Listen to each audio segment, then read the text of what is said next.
What's going on, guys? We are back with episode 10 of the 0 to 3K series, where I will be documenting my journey of trying to pug completely solo on a brand new class and spec as a healer that I have never played before. To check out any episodes that you may have missed from this series, there's a playlist you can click in the top right hand corner of your screen. If you guys haven't already, then be sure to subscribe and ring the bell.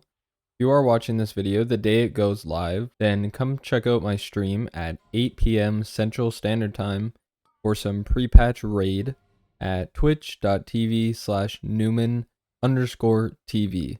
And if you are seeing this video before that time, then you can click on the link in the description and drop a follow so that you'll be notified when I do go live. Alright, time for our vaults. Now, I believe we have 2 Mythic Plus slots that will be on the Myth track. I think tier would be pretty good, specifically gloves. But even if we don't get anything, we can throw a socket in our belt and be pretty happy with that. I mean, I'm at 516. I'm not expecting anything crazy, but some gloves would be pretty nice. So there's a one-handed weapon, but we're not going to take that because we already have a staff. And this ring would give me some free upgrades, but I believe, I could be wrong, but I believe for rings you need to have 2 of the same item level. So for example, I would get a bunch of free upgrades if I had 2 522 rings, but I don't. My rings are currently my highest rings that I have overall, and I can't get any higher than this from the end of dungeon itself. I can only get it from the vault. So I think I'm just going to go with the sockets. I could be wrong, but I'm pretty sure that's how rings and trinkets work. So with that, we now have our final socket. Oh, and our key is a +12 Halls of Infusion, which I believe we have not done on Fort Week. Now that we've gotten our final socket, I went and bought a gem as per usual. I also bought a boot enchant since seems more and more likely that we will not be getting a myth track pair of boots, so we might as well just enchant our current pair. I would have done some upgrades, but sadly it was broken at the time of this recording, so we had to wait on that until next week. The first key we got into was a +12 Brackenhide Hollow. The affixes this week were Fortified, Entangling, and Bolstering. Bolstering can be pretty scary, especially with Ford for sure. So hopefully our group will prio down the correct mobs. We really started to play worse and worse as the key went on. Our priest feared a mob into the Rot Singer pack. Priest said that a guy was casting and they used fear to stop it, but one of those little flowers ended up running away. If you look very closely, it somehow managed to pull the pack in the back that is super far away. This was really unlucky. But then the pack somehow started snapping back to the start of the dungeon after we all died. I would assume it was maybe the Shadow Priest dots, but I definitely can't say for sure. Either way, super unlucky. This wasted tons of time, but we were incredibly under count, and our Shadow Priest pulled a huge pack after we killed the last boss. It was definitely very overkill for the percent we did need. And since I didn't have many cooldowns from using them during the boss fight, we nearly wiped. We did have 3 B-reses though, which luckily saved us. We got 11 score for our efforts. The next little while was spent in Naltheris. The first one, a +12, it was actually looking very timeable. We got 2 stacks of the debuff as it was about to expire when the boss jumped to the tank, which killed 2 of us. We had a couple of deaths after we bolstered a few mobs, which made the dot that they apply do tons of damage. The bulk of the deaths were to missed kicks or stops after we went up the staircase, which were mainly from this notorious pack that seems to wipe every Naltheris key we do. For some reason, tanks seem to love to pull it really fast, which leads to me not having the right position after trying to avoid the mini-boss, so that I can tail swipe the pack, and after I do end up using my stop, we usually have little to no follow-up. The odd part is the fact that I rarely see groups wipe to this on my mage. It only seems like it whenever I heal, so I don't know, maybe I'm making a bigger mistake here that I'm not noticing.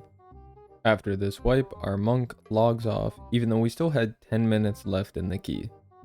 Which with Lust is difficult, but I think possible. Like I mentioned, we had another Neltharis run, this time actually a 13, but we're not going to spend too much time talking about it since it was basically the same, but just worse. We had a tank who would refuse to wait, even if asked, or even slow down. Our tank even linked something, which I'm not sure what it was. I'm assuming it was the kicks, since it was what was consistently killing us. And I was actually second, which is extremely common for my keys on Evoker. But honestly, this should not be the case, since everyone else but the Balance Druid has a lower cooldown on their interrupt than me. So in theory, it should be a lot easier for them to get kicks, even though I'm still getting more. We jump down to pull the packs before Forge Master, and we let a mob free cast in the back, which of course targets me, and we end up wiping. The irony of the last pull we do being a cast that the Paladin could have kicked after he posted kicks with details is pretty funny. Third time's the charm though, right? Back to Neltharis, but this time at an 11, and we did actually manage to time this one, but not without 17 deaths. The vast majority, about 10 of them, were from general deaths during a pack. We had lots of the dots that would go out from the packs before Chargath with little or no defensives, while my cauterizing flame was on cooldown, deaths to swirlies, etc. I had some next level flashbacks as we bolstered the Apex Blazewing with 1% health, which wiped us. I probably could have Zephyred, but I'm not sure if this would have even saved us since it did a lot of damage. Thankfully, nobody left, so we managed to pull the last boss with 4 minutes to go. We did only get 7 score in the end, but I'm not complaining, I'm just happy to leave Neltharis. At this point in the series, the score has really slowed down, so we are kind of fighting for any that we can get. Our next key went very well. We had a high IO Ret Paladin, who wasn't the kindest as the key started, as he wasn't happy with our tank's choice to pull the first mob all by itself. I think for pugs at this level where the timer shouldn't really be an issue, it is a safe call. I know lots of DPS players will ignore bolstering and just zerg packs of mobs down, but it really can help to prioritize certain enemies that could be a massive threat if they do get bolstered. We had very few deaths, although there was many very close calls with the packs that have a few casters and the bigger mob that does the AoE, so I had to try to cycle some spells a bit while trying to save my big cooldowns like Rewind for emergencies. With only the 2 later bosses to go, it was smooth sailing without Tyrannical for 47 score and the 2 chest. Overall, super solid key. I joined the next group, and I actually got a whisper from the leader that was quite confusing. He asked me if my paladin friend was joining this group. I mentioned how I had never actually met the paladin that was in the last group before. He said how he was watching the run that we did of the Ruby, I'm assuming through maybe a Discord live stream or possibly Twitch, and he thought that I knew the Ret Paladin. This hunter would actually be a super nice guy who helped me out a lot this week.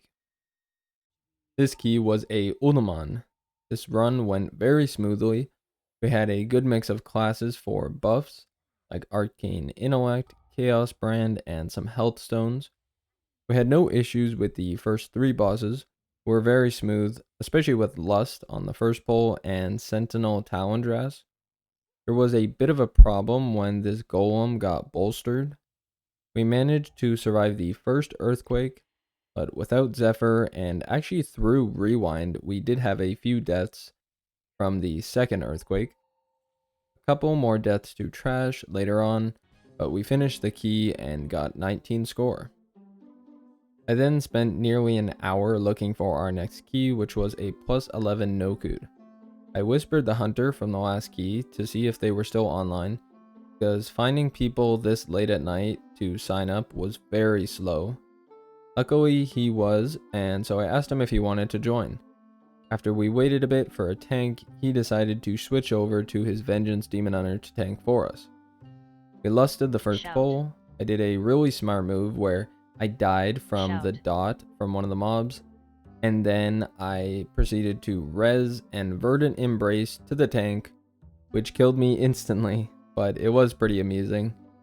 We gained a couple deaths when we let some of the casts go off, and I didn't have any of my emergency cooldowns available. Some of the pulls that seem to require a lot of stops are the packs that are required to spawn the third boss, and even with a Vengeance Demon Hunter, it didn't seem like we were able to stop everything, so a few more deaths there, and we finally ended up finishing off the week with another 37 score, leaving us at 28-23. Shout out to the hunter who was super nice and helpful for joining me for some of my runs this week. 2 vault slots for next week from Mythic Plus, so hopefully we get a good myth track item now that all of our sockets are filled. I'm going to end off today's episode here. Thank you guys for watching. If there's any content you guys want to see from me with the pre-patch and the War Within, be sure to let me know in the comments, and make sure to subscribe. I hope you enjoyed, and I will see you all next time.